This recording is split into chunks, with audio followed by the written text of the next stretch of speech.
The live TV, सच सबसे आगे। नमस्कार, द लाइव टीवी आप देख रहे हैं। आपके साथ मैं हूं आदित्य कुमार। प्रधानमंत्री नरेंद्र मोदी की भाषा बदलने लगी है। जो सवाल अब पूछे जा रहे हैं या फिर प्रधानमंत्री जो अपना वक्तव्य दे रहे हैं उसमें भी परिवर्तन की भावना साफ तौर पर झलक रही है। दरअसल आपने देखा था मंच पर कैसे मुसलमानों को लेकर कहा गया था कि अगर कांग्रेस सरकार आ जाती है तो मुसलमानों को सारी चीज़ दे दी जाएंगी, आपका मंगलसूत्र छीन कर उन्हें दे दिया जाएगा, आपकी गाड़ी, आपका कार, आपकी संपत्ति उन्हें छीन कर दे दी जाएगी। ऐसी बातें कही जा रही थी और अब जो स्पष्ट रूप से सामने आ रहा है वो ये कहते हुए नजर आ रहे हैं नहीं ऐसा तो है ही नहीं है। और रूबिका लियाकत एक के बाद एक ऐसे सवाल पूछे जिनका जवाब प्रधानमंत्री नरेंद्र मोदी नहीं दे पा रहे थे और उनमें से एक मुसलमानों को लेकर भी सवाल था और प्रधानमंत्री जी ये कहते हुए नजर आते हैं कि नहीं मुसलमानों कि वजूद से पूरा देश टिका हुआ, हिंदू मुसलमान में कभी नहीं करता हूँ। इस तरह की बात प्रधानमंत्री नरेंद्र मोदी भी कर रहे थे। अब जरा आप थोड़ा सा क्लिप सुनिए, आप खुद ही समझ जाएंगे क्या कुछ चीज़ें मोदी जी द्वारा कही जा रही थी। सुनिए जरा। मैं जिस दिन हिंदू मुसलमान करूंगा ना उस दिन मैं सार्वजनिक जीवन में रहने योग्य नहीं रहूंगा और मैं हिंदू मुसलमान नहीं करूंगा, ये मेरा संकल्प है। न्यूज़ 18 का वीडियो है और सुप्रिया श्रीनेत ने इसे एक्स पर पोस्ट भी किया है। लिखा है कि जिस आदमी का पूरा वजूद हिंदू मुसलमान पर टिका हुआ है वो जब ऐसी बात बोले, मतलब वो खुद ऐसी बात बोला जिसका पूरा वजूद ही सिर्फ हिंदू मुसलमान करने पर टिका हो, तब समझ लीजिए मामला गंभीर है। मर्ज आगे बढ़ चुका है, एक अच्छे डॉक्टर की ज़रूरत है। यानी आप समझिए कि तब मामला समझ लीजिए गंभीर है। मतलब जो हमेशा हिंदू मुसलमान उनके नेता करते हैं, हमेशा मोदी जी ने भी ये बात मंच से कही थी कि कांग्रेस की सरकार बन जाएगी तो मतलब मुसलमानों को मंगलसूत्र आपका छीन कर दे दिया जाएगा। और ये बात योगी आदित्यनाथ ने भी कही थी कि अगर कांग्रेस सरकार आ गई तो मतलब शरिया कानून लागू हो जाएगा। तो इससे आप ये बात तो अंदाज़ा लगा ही सकते हैं किस तरीके की बातें हो रही हैं।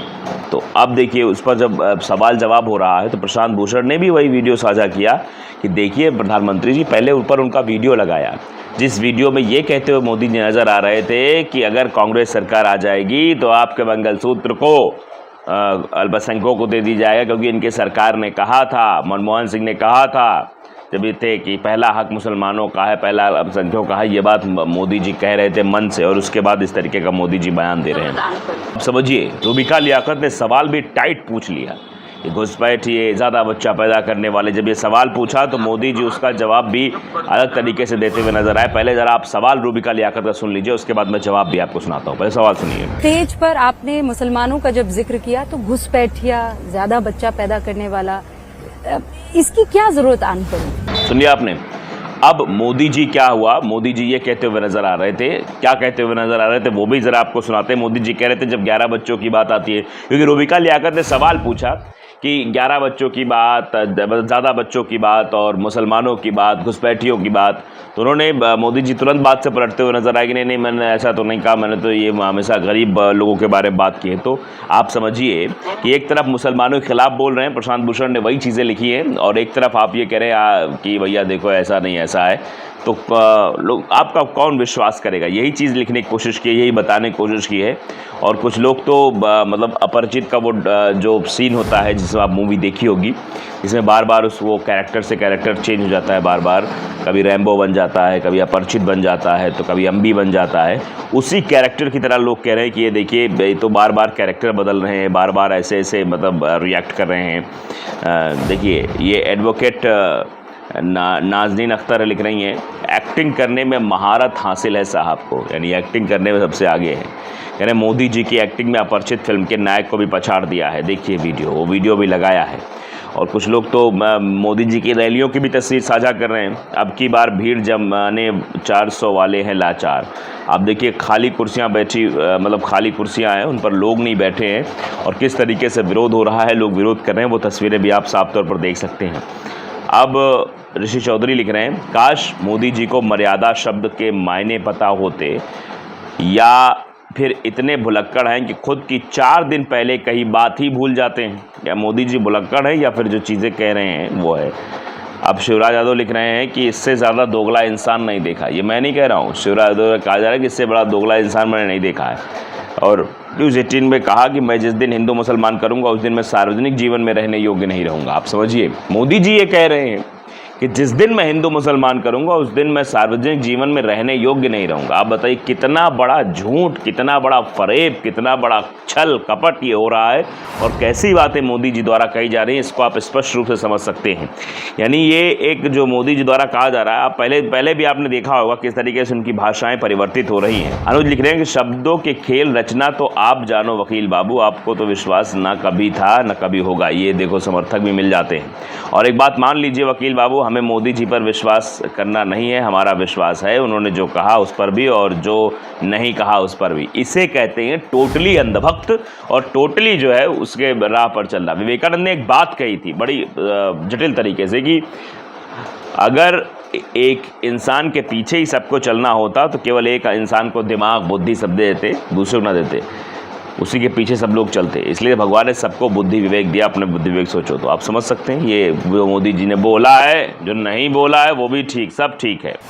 विजय बैरागी लिखते हैं इन्होंने पग पग पर तो झूठ बोला है, इन पर कोई विश्वास नहीं करेगा, ये मीडिया वाले, इनको सब पता है, फिर भी ये जो बोलते हैं तो इनको रोकना नहीं है। ये खरीदी हुई मीडिया, ये इंटरव्यू भी उन्हीं को देते हैं जो इसे उनके वाले सवाल पूछते हैं।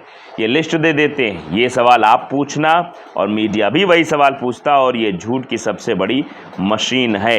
ये मैं नहीं कह रहा भैया, लोगों द्वारा कहा जा रहा है। नितिन भी लिख रहे हैं कि ऐसा झूठ बस मोदी ही बोल सकता है कि एक तरफ कहे कि मुसलमानों के खिलाफ हमें कांग्रेस की सरकार आ जाएगी तो आपके मंगलसूत्र को दे दिया जाएगा, कांग्रेस की सरकार आ जाएगी तो फलाना कर दिया जाएगा, ढिमकाना कर दिया जाएगा। यानी मुसलमानों के खिलाफ बोलने का कोई मौका नहीं छोड़ा जा रहा है। लेकिन जब मुसलमानों को लेकर सवाल पूछा जाता है, ये जब इंटरव्यू की बात आती है तो इंटरव्यू मोदी जी तो ये भी कह देते हैं कि हम तो मुसलमानों का कहना चाहते हैं कि आप लोग देखिए 70 साल में कांग्रेस ने आपके साथ कुछ नहीं किया, आप जो पढ़े लिखे मुसलमान हैं वो हमारे साथ आएँ। ये सब करने की मतलब अपने साथ लाने की कोशिश मुसलमानों को की जाती है इंटरव्यू में। यानी इंटरव्यू में अलग बोलना है, मंच पर अलग बोलना है। मोदी जी का ये दोहरा चरित्र है जो अब दिखाई पड़ रहा है और इसी पर लोग सवाल पूछ रहे हैं।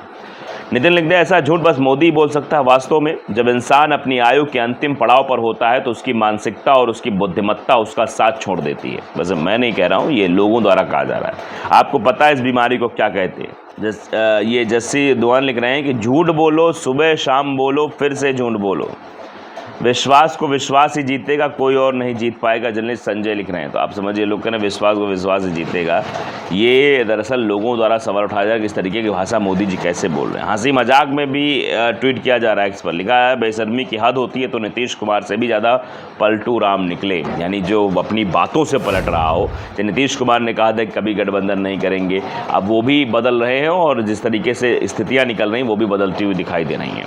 द लाइव टीवी को अगर आपने सब्सक्राइब नहीं किया ज़रूर करिए, बेल आइकन दबाइए ताकि सच खबर आप तक पहुंचती रहे। नमस्कार।